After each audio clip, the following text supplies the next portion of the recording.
کابل ښار کې یو نوی او عصري رستورانت په فعالیت پیل وکړ. فایز کانټیننټل رستورانت د کابل ښار په یوه مهمه سیمه شهرنو کې د بهرنیو افغاني خواړو له وړاندې کولو سره د یو لړ ځانګړو مراسمو په ترڅ کې پرانیستل شو. فضایی بر خانم‌ها و آقایان جدانه میسر کرده. نظر به شرایطی که فعلی افغانستان داره، هم برای فامیلا هست که بیان اینجا لذت ببرن، هم برای آقایان جدا هست و همچنان میتونن امی اطفالشان جدا. امیجا جایی داریم بازیچه اطفال. همچنان از لحاظ غذایی که در ترکیه هست، در ایران، پاکستان، اینجا بسیار امی غذایشان مثل امو کشورها اینجا هم داریم، بسیار با کیفیت، بسیار لذیذ و خوشمزه. اما امکانات که بخواین اینجا هستک.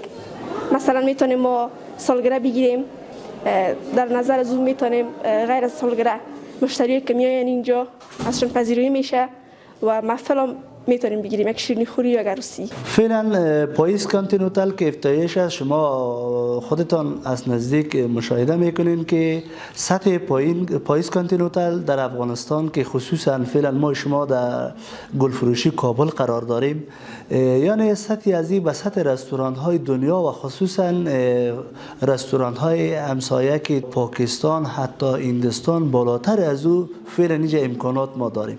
د دغه رستورانت مسؤل وویل د پیرودونکو د درناوي پر بنسټ دغه رستورانت جوړ شوی ترڅو د ښاریانو د خوښیو شیبو د رامنځته کولو لپاره مناسب چاپیریال برابر شي. د هغه په وینا دا پانګونه د معیاري خدمتونو د وړاندې کولو ترڅنګ د کورنیو تولیداتو د ملاتړ او د کارموندنې د کلتور د پیاوړتیا سره مل ده. ما باور داریم که یک رستوران فقط محل صرف غذا نیست، بلکه مکانی هست برای دیدارها، گفتگوها، جشنها و ساختن خاطرات خوش. تلاش ما این است که هر میمانی که وارد اینجا می شود نه تنها از طعم غذا لذت ببرد، بلکه احساس آرامش، احترام و رضایت کامل داشته باشد. در شرایطی که کشور ما بیش از هر زمان دیگر به امید کارآفرینی و تلاش نیاز دارد، ما با توکل به الله و با حمایت شما عزیزان این قدم را برداشتیم تا سهم کوچک در این فرصت‌های کاری، حمایت از تولیدات داخلی، ارائه خدمات با کیفیت و تقویت فضای مثبت در جامعه داشته باشیم. همدمهال عبدالنصیر رښتیا د سوداګرۍ او پانګونې د خونې سلاکار د رستورانت پرانیستنه د هیواد د اقتصادي ودې په لور یو مثبت ګام وباله. زیاته کړه د هرې پانګونې پایله د کاري فرصتونو رامنځته کول دي. د ټولنې له بنسټیزو ستونزو څخه یوه بیکاري او فقر دی چې ډیری ځوانان ورسره مخ دي. موږ هغه وخت له فقر سره مبارزه کولی شو چې خلکو ته د کار زمینه برابره کړو. کله چې یو کس پر کار بوخت شي، په حقیقت کې له یوې کورنۍ څخه هم ملاتړ کیږي. تعداد زیاد از افغانای ما در این رستوران صاحب کار شدند، صاحب یک درآمد شدند.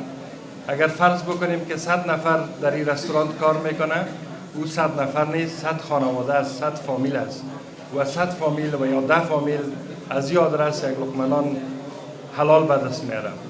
جا داره که از آقای عبادی خیلی خیلی صمیمانه تشکری بکنیم، سپاسگزاری بکنیم و شخصا من حیث یک شهروند عادی از این مملکت از جناب عبادی صاحب تشکری میکنم که خانهشان آباد آمدن در افغانستان سرمایه گذاری کردن. د مراسمو ویناوالو د هیواد په اوسنیو شرایطو کې د ډول رستورانتونو جوړول د کارموندنې او د ملي اقتصاد د ملاتړ لپاره اغیزمن وبلل او په بیلابیلو برخو کې د پانګونې پر دوام ټینګار وکړ. ویل کېږي د دې رستورانت له فعالیت سره یو شمېر ښاریانو ته د مستقیم او غیر مستقیم کار زمینه هم برابره شوې ده.